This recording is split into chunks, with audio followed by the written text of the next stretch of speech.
On a night when the desert tried its best to tear the world apart, Dead Man's Gulch lost the one thing it couldn't afford to lose. Nearly 200 head of cattle, gone as if the earth itself had swallowed them whole. Most folks in the gulch never heard the storm coming. They were sleeping through the thunder of wind, dreaming the same hungry dreams that plague a dying town. But somewhere out in that black, swirling dust, men were moving. Men who knew the land like it was carved from their own bones. Men who didn't leave tracks, didn't leave witnesses, and didn't leave second chances. By the time dawn crawled over the ridge, the cattle pen stood empty. Not a single hoofprint clear enough to follow. Not a broken gate. Not a dropped rope. Just silence, and the slow realization that something terrible had swept through the night. Some say it must have been outlaws.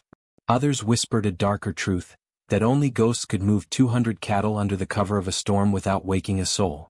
Ghosts with guns. Ghosts with a plan. Ghosts who weren't afraid of the gulch or the desperate men who called it home. And before that sun had fully risen, before the dust had even settled, one thing was certain. Whatever rode through Dead Man's Gulch didn't just steal cattle. They stole the last chance at survival for an entire town. Because out here on the edge of nowhere, cattle aren't just animals. They're lifelines. They're currency. They're hope. And when hope disappears in the dead of night, men get dangerous. Men get desperate. And men start looking for someone to blame. But the truth of that night, the real truth, it was far worse than anybody in the gulch imagined. This wasn't just a robbery. It wasn't just a daring bit of frontier thieving. No, this was the beginning of something else. A ripple that would turn into a wave. A wave that would carry the gulch straight toward a long brewing war. And the men who would be pulled into it? They had no idea what waited for them out in the wasteland. No idea who they were about to chase, or what those men had already set in motion. All they knew was this. The cattle were gone. The storm had swallowed the trail. And whoever orchestrated the heist wanted them to come looking. Dead Man's Gulch was a place the mapmakers barely bothered to name. A strip of dust and stubborn hope clinging to the edge of the desert, held together by little more than grit, cattle, and the prayers of people who'd long forgotten what mercy felt like. By the time the heist happened, the gulch was already drowning on dry land. The wells had sunk low, deeper than the buckets could reach. The riverbed cracked like old leather, and every breeze carried the taste of sand. Ranches that once boomed with life now sagged under the weight of empty barns and broken fences. Families whispered about leaving, but leaving takes money, and money was something Dead Man's Gulch had run out of long ago. The drought didn't just dry up the land, it dried up tempers.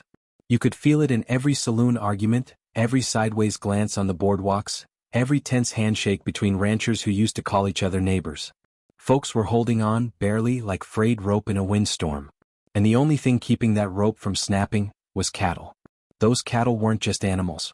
They were food. Trade. A promise that tomorrow might still count for something. Without them, the gulch was more than troubled, it was finished. And everybody knew it. That's why, when the sun rose on that empty corral, there wasn't a soul in town who didn't feel a hollow drop in their gut. Some folks wept. Others cursed. Most just stared, numb and silent because they understood exactly what it meant. A town can survive bullets. It can survive bad men. But losing its last lifeline? That's the kind of damage a place doesn't come back from. But even in a town on its knees, there are always a few men willing to stand. The posse didn't form with speeches or votes or noble promises.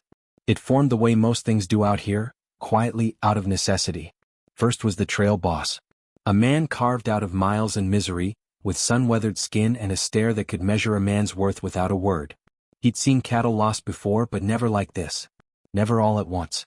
Never under a storm that seemed almost too convenient. Then there was the tracker.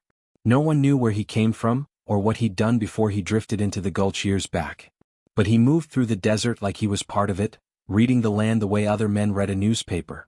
If there was a trail to be found, he'd find it, even when others swore there wasn't one. The young cowboy joined next. Eager, restless, and still burning with that fire the older men had long since learned to hide. He wasn't riding for justice or honor or even revenge. He was riding because he refused to be the kind of man who watched his home fall apart from behind a saloon window. And last came the former outlaw. The kind of man folks crossed the street to avoid. He knew more about thieves than he ever admitted. Knew more about vanishing herds than any honest cowboy should. Maybe that's why the trail boss brought him along. Sometimes to catch a wolf, you need a wolf who remembers what it's like to bite. Together they were an unlikely crew, not heroes, not legends, not the kind of men songs are written about. but they were all the Gulch had left. And as they saddled their horses, tightening reins with calloused hands and wordless determination, one truth hung heavy in the morning air. Those cattle weren't just animals, they were survival. Without them, the Gulch was as good as buried. And the men who'd taken them, they'd just thrown the first shovel of dirt. By the time the sun finally crawled over the rim of Dead Man's Gulch, the desert looked calm, almost innocent. But anyone who's lived out here long enough knows better. The desert is like a guilty man with clean hands. The crime is there, buried just deep enough that you have to dig to find it. When the cowboys rode into the ranch yard that morning, they knew something was wrong before they even dismounted. There's a certain kind of quiet that doesn't belong on a working ranch, a hollow, breathless quiet, like the earth itself is waiting for someone to notice what's missing. The corral stood empty. Not just empty, deserted, abandoned in a way that made the hair rise on the back of a man's neck. The dirt inside was churned to powder, trampled into chaos. Fences were scuffed and bent in places, not broken outright but brushed by something moving fast and forced. It looked like a storm had passed through the night, but storms don't pick locks and storms don't drive cattle with purpose. Most of the tracks had already been swallowed by the wind. The dust storm had swept through like a broom, wiping its own footsteps clean. To an untrained eye, it might have looked like nothing had happened at all. But these men weren't untrained and they weren't blind. It was the young cowboy who found the first real piece of truth, a glinting object half buried in the dirt. A cartridge shell. Not from any rifle owned by a man in Dead Man's Gulch. Too polished. Too precise. Too intentional. Out here, leaving a cartridge behind wasn't an accident. It was a calling card. A message. And the message was simple. We were here.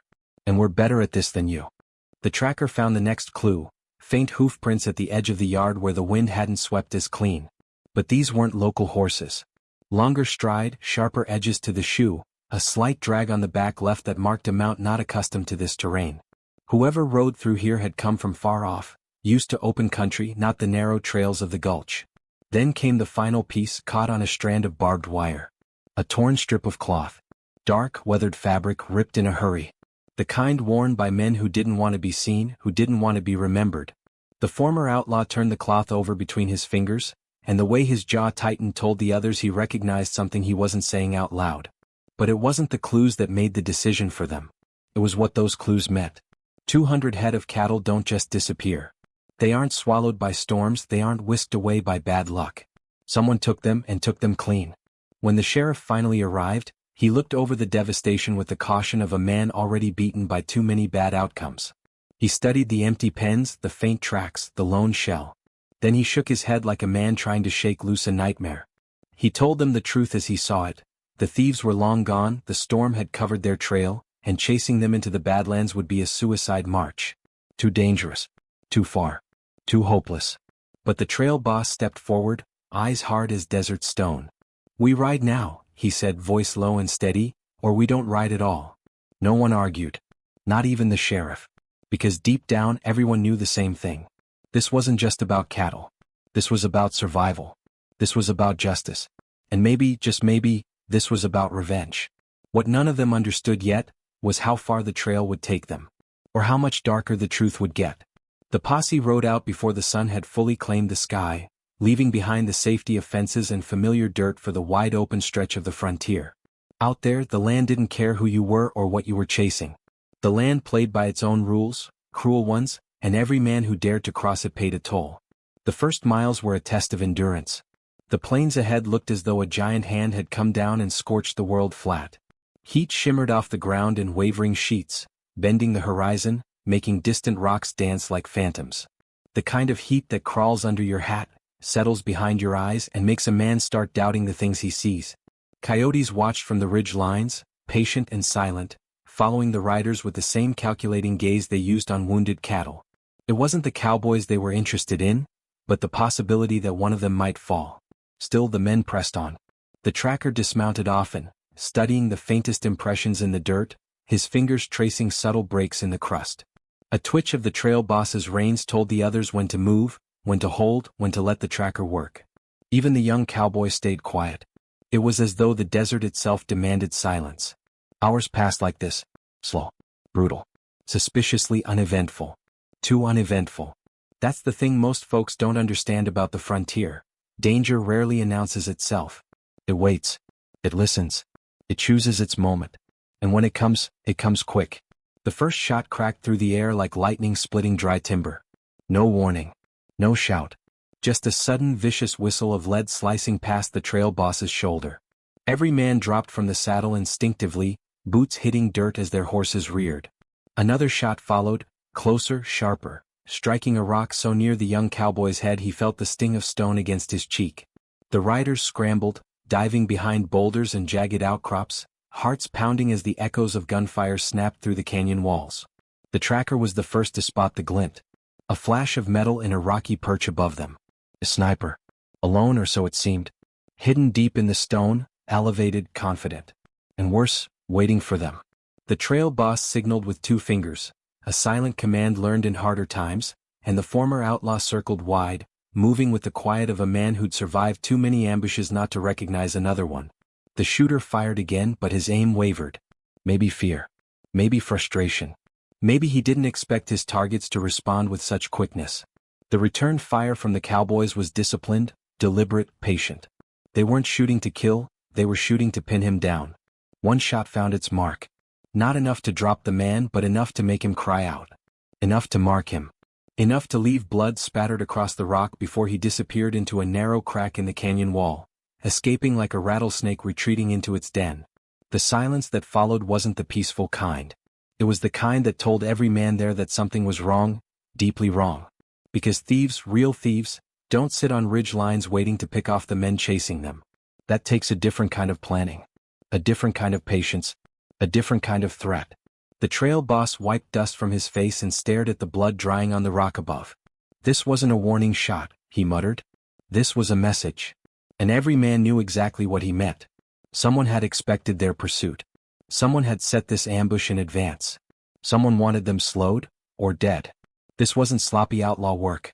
This wasn't a desperate grab for cattle. This was strategy, deliberate, calculated, practiced. Whoever they were chasing, they weren't just dealing with rustlers anymore. They were dealing with men who knew exactly what they were doing. Men who were prepared. Men who were organized. Men who weren't afraid of being followed. And that realization settled over the posse heavier than the heat, heavier than the miles, heavier than the guns on their belts.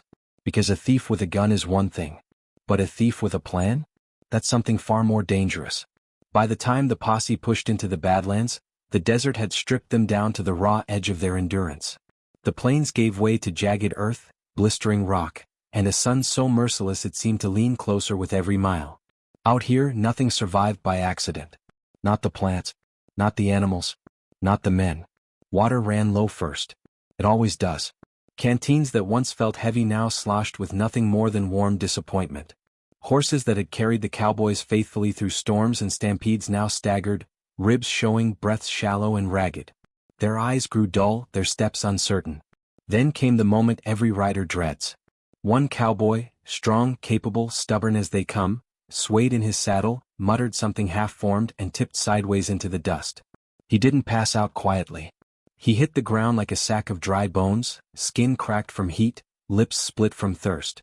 The trail boss dropped beside him, forcing a few precious drops of water into the man's mouth. But it was a losing fight. Heatstroke wasn't something you argued with, it was something you survived or something you didn't.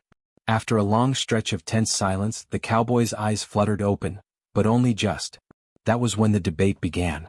The young cowboy wanted to press on, fire in his voice despite the exhaustion carving lines around his eyes. He argued that turning back meant surrendering the Gulch to the thieves who'd already taken nearly everything. The former outlaw, hardened by a different kind of experience, said no cattle were worth dying like this, cooked alive in the Badlands with nothing to show for it but dry bones and regret. He insisted they fall back, regroup, think smarter. The disagreement didn't stay quiet. Voices rose. Accusations sharpened. Hope and fear clashed in the hot air. But the tracker? He said nothing. He stood apart from them, crouched low over the cracked ground, studying something the desert had tried its best to hide. When he finally stood, his face held a grim understanding that silenced everyone around him. What he held in his hand looked simple, a handful of dry dung mixed with twisted desert brush. But to a man who knew trails, knew cattle, and knew deception better than most, it was anything but simple. It was deliberate. It was strategic. It was a trick. A method used by experienced rustlers, or soldiers, To hide the scent of a herd, to confuse predators, and more importantly to confuse trackers. It meant someone was thinking ahead. Far ahead. The tracker let the mixture crumble through his fingers as he spoke. This wasn't done in a hurry, he said. This was planned. Weeks, maybe months. Someone knew this land. Knew how to hide a trail. Knew how to make sure we'd find nothing but dust. A heavy quiet fell over the group. Because if the thieves had gone to the trouble of masking a herd scent, it meant the cattle were more than just a prize, they were part of a bigger game. A careful game. The kind played by men who didn't make mistakes. And then came something else. A question. Soft. Dangerous. The former outlaw looked at the tracker, eyes narrowed. How'd you know to look for that? He asked. A simple question on the surface. But it carried weight. Suspicion. Doubt. The kind of doubt that wedges itself between men riding through deadly country. The tracker didn't answer right away. Instead, he stared at the horizon, where heat shimmered like a curtain hiding whatever waited beyond. Finally he said, because I've seen it before. But he didn't say where. He didn't say when. And he didn't say with who. The silence that followed wasn't friendly. It wasn't trusting. It wasn't united. The Badlands had done what the ambush couldn't, split the posse at the seams.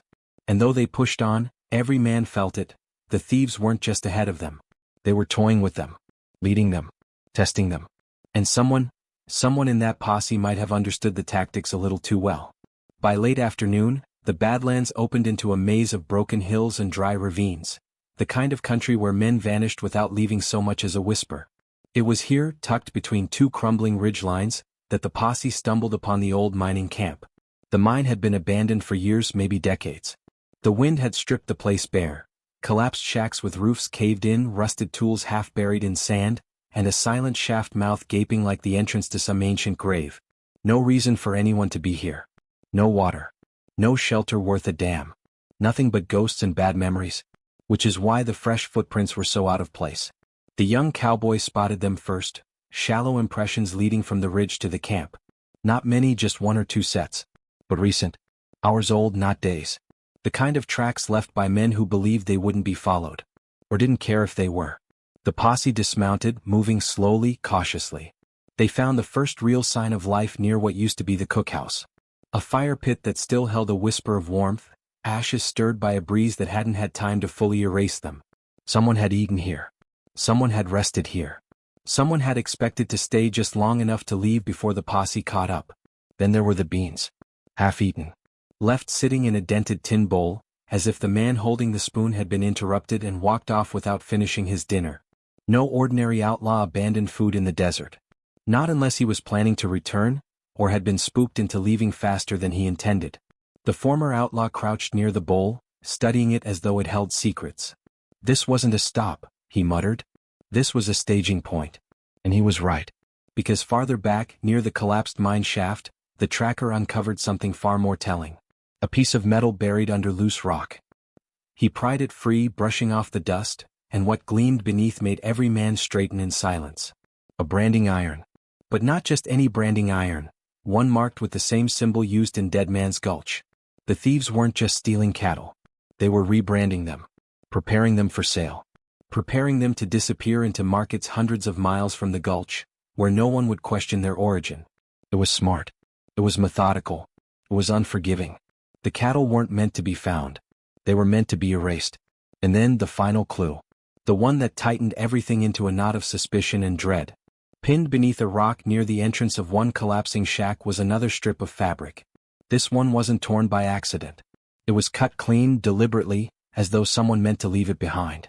The trail boss picked it up, studying the stitching, the faded color, the familiar pattern. The kind only a few men in the Gulch wore. A hush fell among the posse, thick enough to choke on. Someone back home knew about this heist. Someone with money.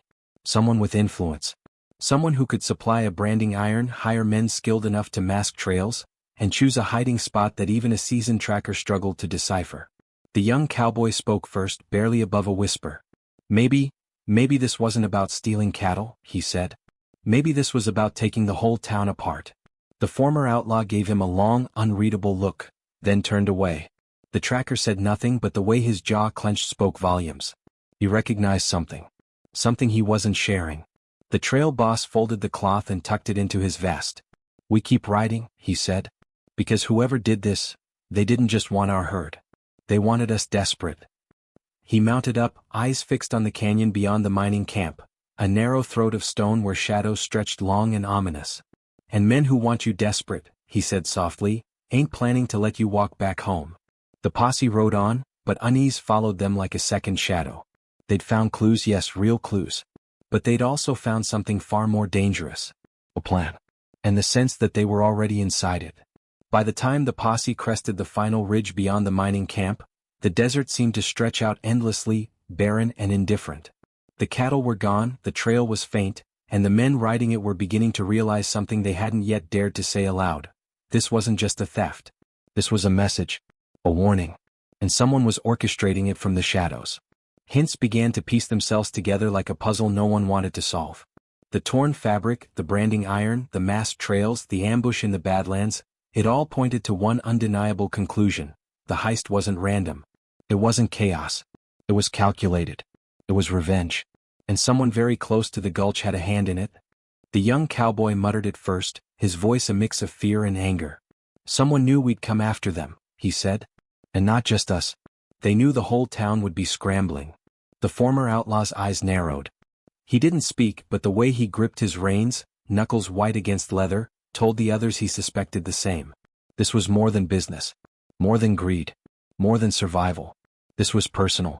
Then the trail boss spoke, low and measured. Look at the pieces we've found. Every move we've traced, every stop they made, it all points back here. Back home. Back to someone in the Gulch with a score to settle. The tracker finally joined in, voice clipped but heavy with realization. This wasn't done for profit alone. There's history here. Old grudges. Old debts.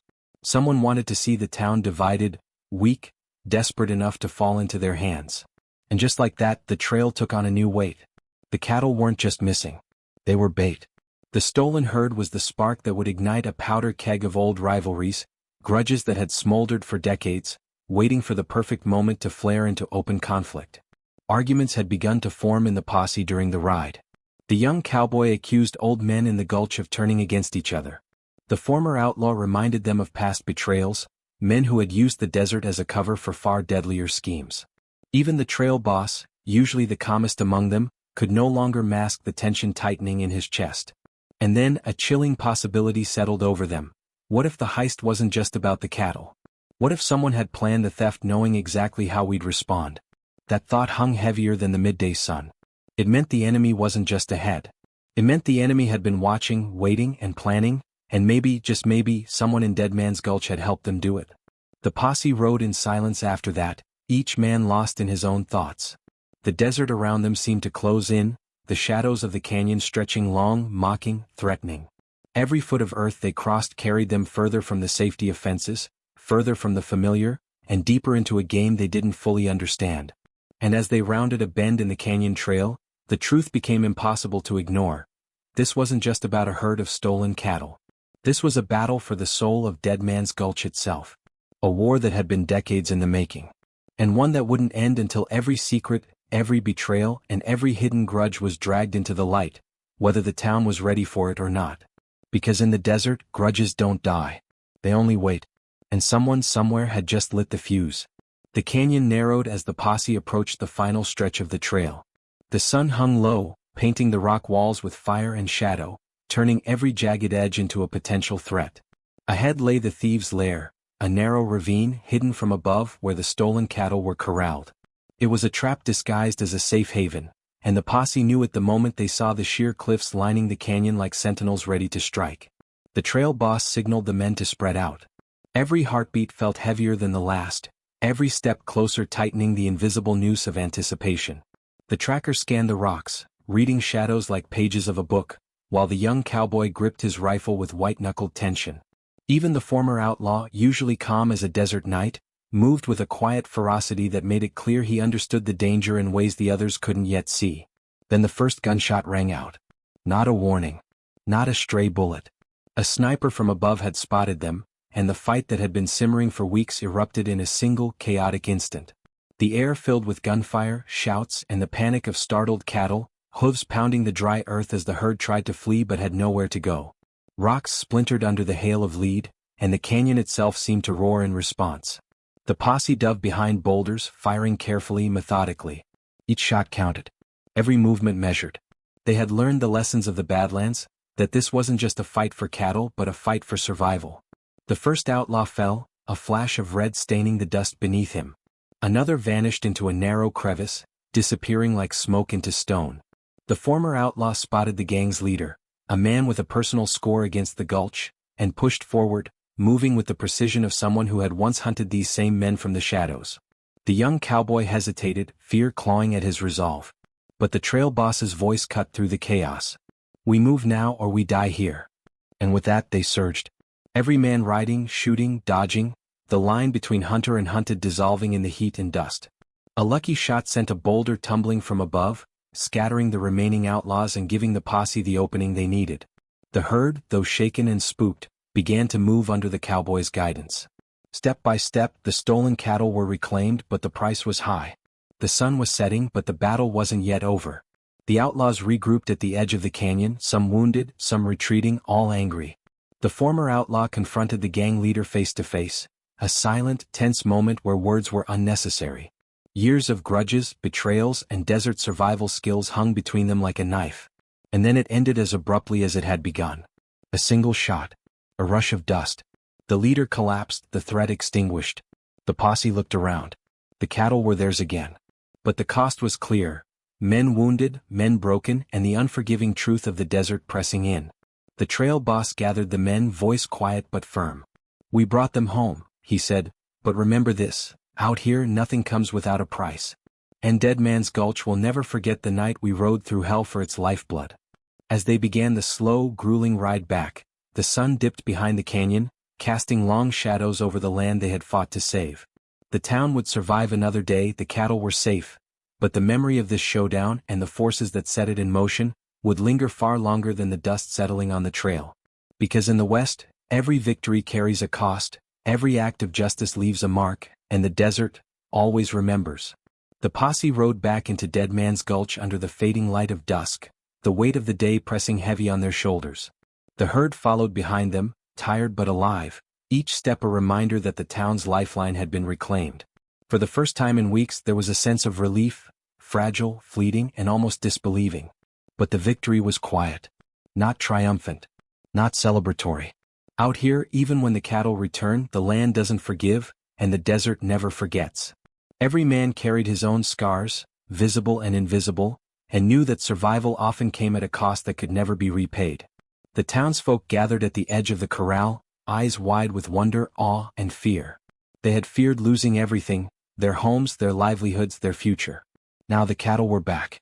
But the men who had gone after them were not the same as when they had left. The dust of the Badlands, the heat of the desert, the sting of gunfire, it had marked them in ways that no one else could see. The sheriff finally rode forward, somber and hesitant.